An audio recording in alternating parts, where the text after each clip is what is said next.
Hi there, my name's Gordon Walker, 737 First Officer.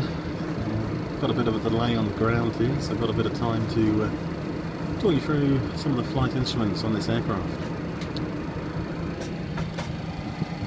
Starting with certainly the view today, we're here in a Carbon. We've got the snow on the mountains there. First thing we have is our airspeed indicator, which is this instrument here. We also have a speed tape here. Gives our speed in knots. Also on the analog gauge is our barber pole VMO analog pointer. And the little white bucks you see are for our V1 speeds, rotation, V2 and clean flat speed.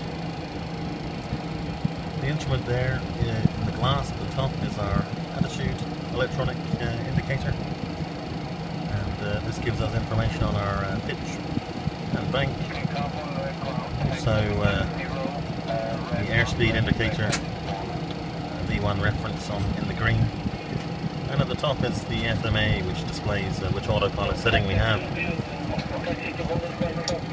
To the right then we have our altimeter. It's high elevation here in Kabul, almost 6,000 feet, right on the limits of the elevation for takeoff and landing. Underneath that we have a vertical speed indicator, which gives our rate of descent or rate of climb in feet per minute. Below that we have our clock, our weather and terrain switches, and our navigation display, which gives us details on our tracking, routing, and displays information to the particular flight. We have our RMI, radio magnetic indicator, which runs of course off the ADF and VOR. Below that we've just got a few switches for the GBWS system. The white knob there is for the lighting. You can adjust the lighting with that.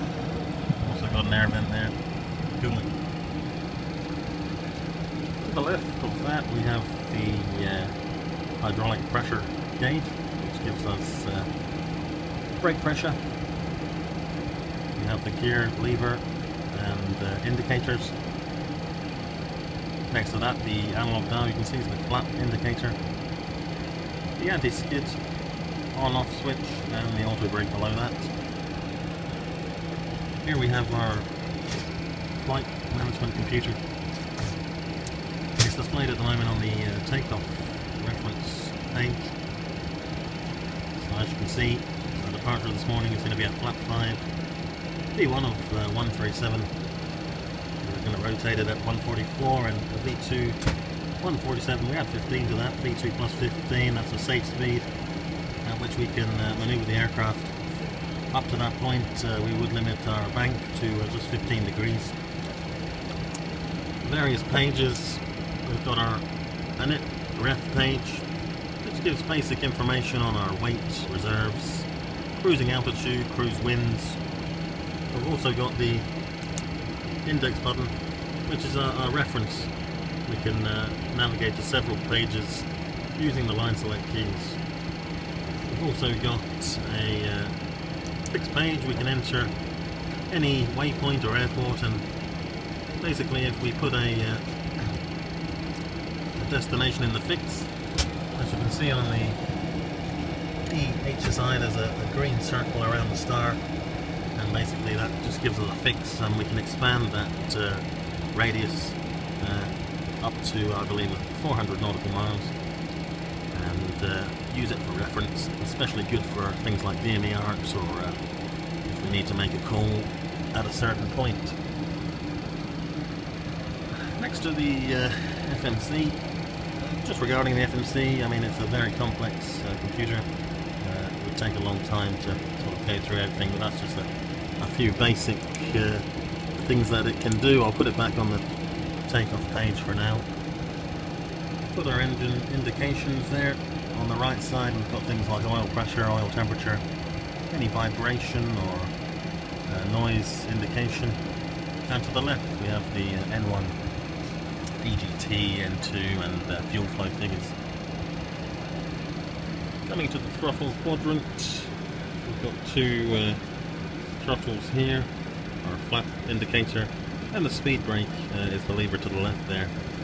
This is our trim wheel. It's electrically operated, or it can be used manually as well by just pulling out this lever here. If we lost electric trim, we've got the manual lever. Reverse thrusters, these come up after landing and open the reversers for improved braking. The captain's side, almost identical in the instruments to the first officer's. Only difference is he has the fuel gauges there and the standby instruments.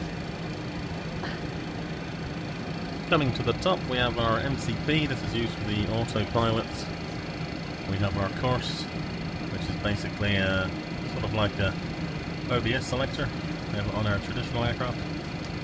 We've got our autopilot engaged, we've got a B or an A. We've got our altitude, vertical speed, heading, indicated airspeed and all the throttle switches. Coming to the overhead panel, we have the pressurization panel there. So the bottom one here, the grey, is our selected flight altitude, landing altitudes, and used for controlling the cabin altitude. This panel here is our pressurization panel. It's used for bleed air, air conditioning, and keeping the cabin the right temperature.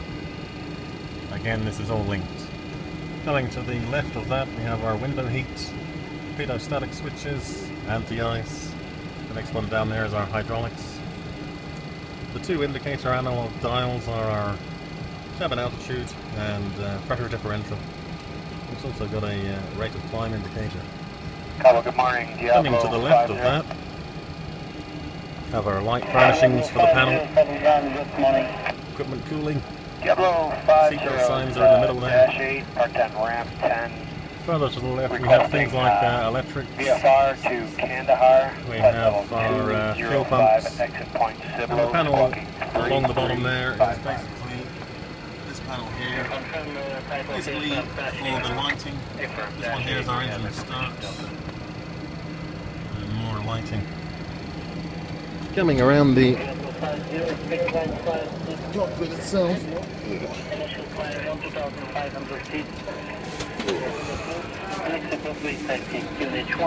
if you look in the cockpit, this is the first officer's seat.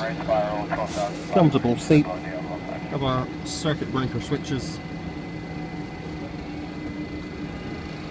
Captain's seat also has his circuit breaker panel.